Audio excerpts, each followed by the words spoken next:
Forêt et trame de vieux bois, c'est le nouveau projet forêt ancienne du parc naturel régional Livre-de-Forez. Les objectifs sont d'améliorer la fonctionnalité écologique de ces forêts et de sensibiliser les acteurs de la forêt à des modes de gestion respectueux de cette fonctionnalité écologique. Il s'agit dans un premier temps de répertorier, de cartographier les zones de forêt ancienne, de forêt mature, et puis d'inciter à nouveau les propriétaires à mettre en place deux types de mesures. La première mesure concerne la mise en place d'îlots de sénescence d'un demi-hectare au minimum, sur lesquels on va pouvoir trouver des très gros arbres. Ensuite, d'autres attributs de maturité qui sont les arbres morts au sol ou sur pied, le mélange d'essences, une diversification des strates arborées. La deuxième mesure va concerner la trame forestière qui est exploitée. Et là, on va proposer aux propriétaires de conserver certains attributs, notamment des très gros bois, voire des très très gros bois, mais aussi du mélange d'essences, et puis de favoriser une partie de ces attributs de maturité, notamment liés au bois mort.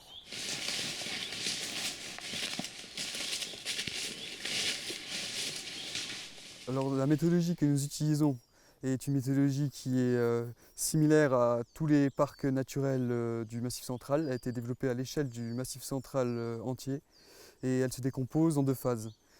Une première phase qui se passe au bureau, sur ordinateur, et une deuxième phase de relevé sur le terrain. Alors pour la phase par ordinateur, nous utilisons des photos aériennes anciennes et récentes, ce qui va nous permettre de voir l'évolution de la forêt à travers les âges. Nous utilisons aussi des photos infrarouges qui vont nous permettre de voir s'il y a des gros arbres et des arbres morts sur la parcelle. Le travail de précartographie et d'identification des zones de maturité forestière est une phase extrêmement importante du projet. D'abord parce qu'il ne s'agit pas de mettre sous cloche les 190 000 hectares de forêt du Livradois-Forez, mais bien de poursuivre les récoltes de bois et de maintenir les 900 emplois directs qui dépendent de la forêt filière bois. D'autre part, il est bien plus facile de préserver les habitats existants que de les reconstituer.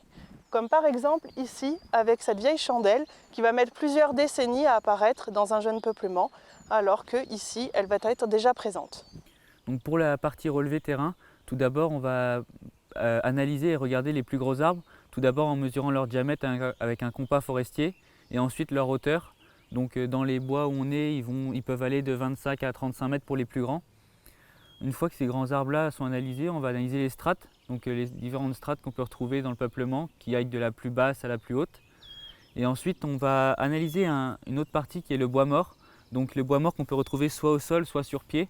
Et en dernier volet, c'est un volet plus biodiversité, on va analyser tout ce qui est micro-habitat, que ce soit des champignons comme les polypores, des lichens, des mousses et aussi des indices et des habitats comme les trous de pique ou les loges qui pourront abriter des animaux et de la biodiversité. Donc tous ces relevés et ces données qu'on va pouvoir collecter sur le terrain vont permettre ensuite de vraiment cibler les îlots de sénescence les plus intéressants.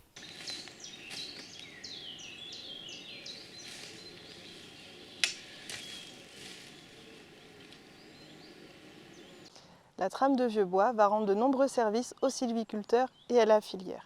D'abord parce qu'elle va améliorer la capacité de régénération des forêts, puisqu'il faut savoir que 20% des insectes qui dépendent du bois mort sont floricoles à l'âge adulte, c'est-à-dire qu'ils vont participer à la pollinisation des fleurs que l'on va retrouver dans les houppiers des arbres. Ensuite, les graines et les fruits qui vont être formés par cette pollinisation vont être dispersés sur de plus grandes distances grâce au déplacement d'animaux, d'oiseaux, de mammifères, d'insectes notamment.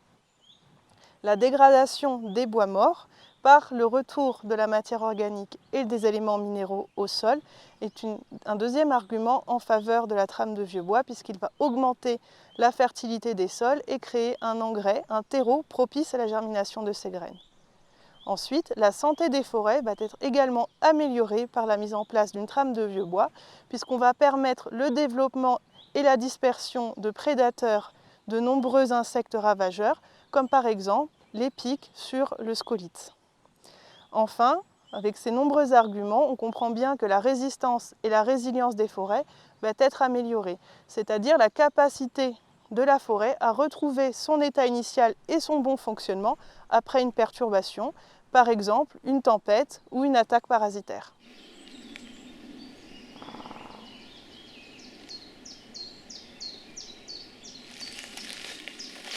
Pour que tous ces bénéfices puissent s'exprimer pleinement et que toute la filière tire avantage de la trame de vieux bois, il est nécessaire de réfléchir à l'échelle du massif forestier. C'est pourquoi nous avons besoin de tous les propriétaires publics et privés volontaires pour mener à bien ce projet. Aujourd'hui, moins de 1% des surfaces forestières sont protégées. C'est pourquoi nous avons besoin de volontaires pour mettre en place des îlots où la forêt ne sera plus exploitée sur un demi-hectare ou plus, mais aussi des propriétaires qui conservent des arbres habitats, des très gros bois vivants ou des bois morts au sein de leur peuplement géré.